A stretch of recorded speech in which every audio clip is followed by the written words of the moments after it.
प्रश्न है, किसी व्यक्ति को आपने 200 रुपये 10% वार्षिक ब्याज की दर से 3 वर्ष के लिए दिए हैं, तो बताइए वह व्यक्ति 3 वर्ष के पश्चात यानी 3 वर्ष के बाद कुल कितने रुपए आपको वापस करेगा।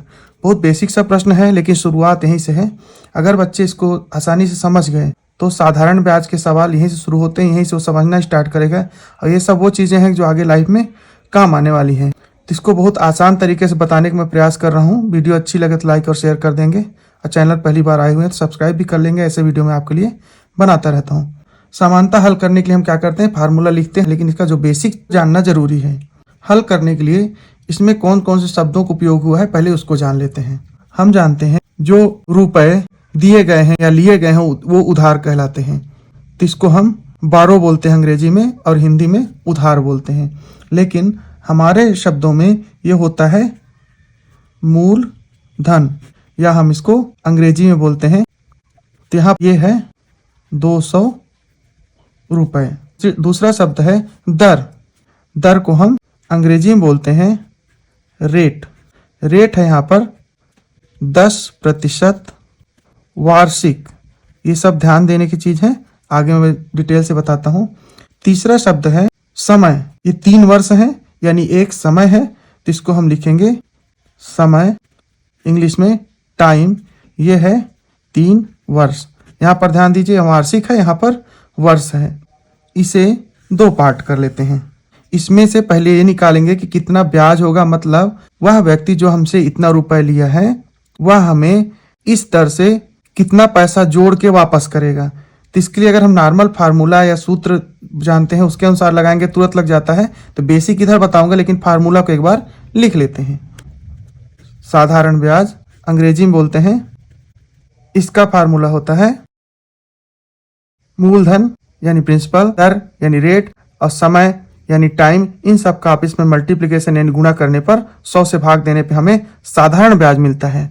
लेकिन यहाँ प्रश्न कह रहा है, ये बताइएगा वह व्यक्ति 3 वर्ष के पश्चात कुल कितने रुपए आपको वापस करेगा। तो इससे तो हम ये पता करते हैं कि कितना रुपए इसके ऊपर ब्याज बनेगा, लेकिन वापस कितना करेगा, इसके साथ इस ब्याज के साथ वापस करेगा, तो वह कहलाता है। दूसरा सूत्र इसमें काम आता है मिश्र धन, हम हिंदी में बोलते हैं और इंग्लिश में हम बोलते हैं अमाउंट। हम इसको टोटल अमाउंट भी कह सकते हैं। तो इसका फार्मूला होता है मूलधन यानी प्रिंसिपल, धन साधारण ब्याज यानी सिंपल इंटरेस्ट। अब इसमें बाद में आएंगे, इसमें क्योंकि लगाएंगे तुरंत आ जाता है, लेकिन हमको अभी समझना है कि पहले हम दर को समझते हैं। दर लिखा हुआ है यहाँ पर 10% वार्षिक ब्याज की दर।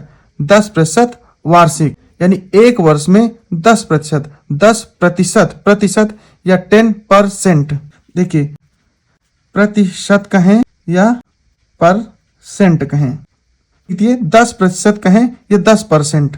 परसेंट मतलब सेंट हम किसको बोलते हैं, 100 को, और परसेंट यानी हर 100 यानी प्रति 100 हर 100 पे 10 रुपए एक्स्ट्रा देना है।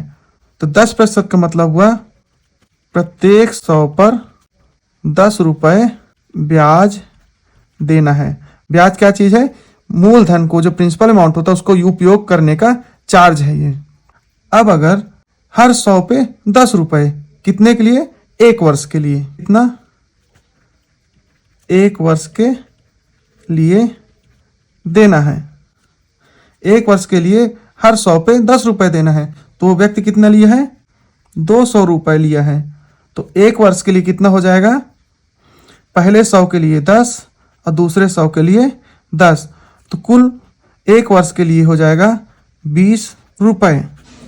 तो 1 वर्ष में एक 100 पे 10 रुपए और दूसरे 100 पे भी 10 रुपए, तो ब्याज हो गया 20 रुपए। 3 साल देना है, पहले वर्ष के लिए 20 रुपए, दूसरे वर्ष के लिए 20 रुपए, तीसरे वर्ष के लिए 20 रुपए। उसको ये एक्स्ट्रा चार्ज यानी इंटरेस्ट यानी वार्षिक ब्याज देना है। तीनों को हम अगर जोड़ देते हैं 60 रुपए, ये इसके अतिरिक्त वापस करना है। तो वह लिया था मूलधन 200 रुपए, ये उधार लिया था, और इस पैसे को उपयोग करने का चार्ज कितना हुआ, ये 60 रुपए, ये ब्याज कहलाएगा। इसको आपस में जोड़ देंगे तो वो व्यक्ति हमको 3 साल बाद 260 रुपए वापस करेगा। यही समझने की जरूरत है। प्रतिशत का मतलब हर 100 पे जितना बोला गया है दर उतना। जो समय बताया गया, अगर वार्षिक लिखा है मतलब 1 वर्ष के लिए, अर्धवार्षिक लिखा होता 6 महीने पे, द्विवार्षिक लिखा होता 2 वर्ष पे उतना, लेकिन यहाँ वार्षिक लिखना है तो हर वर्ष पे 10 रुपए।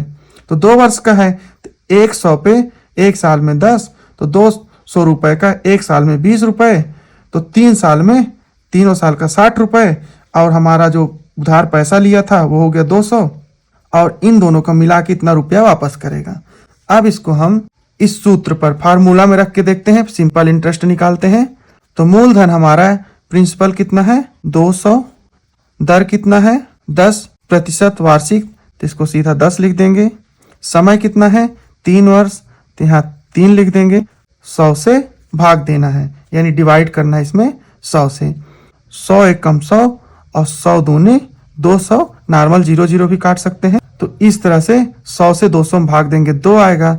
अब इनका आपस में गुणा करेंगे तो 10 का 2 से गुणा करेंगे तो 20 आएगा, और 20 का 3 से गुणा करेंगे तो आ जाएगा 60 रुपए। ये 60 रुपए क्या है, साधारण ब्याज है। मतलब 3 साल 200 रुपए हमारा उपयोग करने के लिए, जबकि वह 10% वार्षिक ब्याज देगा, तो हमको 60 रुपए वो उस पैसों की यूज करने का चार्ज देगा एक तरह से। तो साधारण ब्याज ये हो गया। और यहाँ पर क्या लिखा हुआ है, अमाउंट हमको कैसे पता करना है, क्योंकि पूरा पैसा वापस करेगा, कुल कितने पैसे वापस करेगा। तो यहाँ पर मूलधन फिर लिखेंगे, मूलधन है 200 रुपए, साधारण ब्याज हमने निकाला 60 रुपए, और दोनों का आपस में जोड़ेंगे तो 260 रुपए कुल वह हमको वापस करेगा। देखिए इधर भी 260 आया, इधर भी 260 आया। तो इसमें लगाने से पहले इसको समझना बहुत जरूरी है। तो यह वीडियो निश्चित तौर से आपको साधारण ब्याज के सवाल हल करने में आसान बनाएगा। यह वीडियो पूरा देखने के लिए बहुत बहुत धन्यवाद।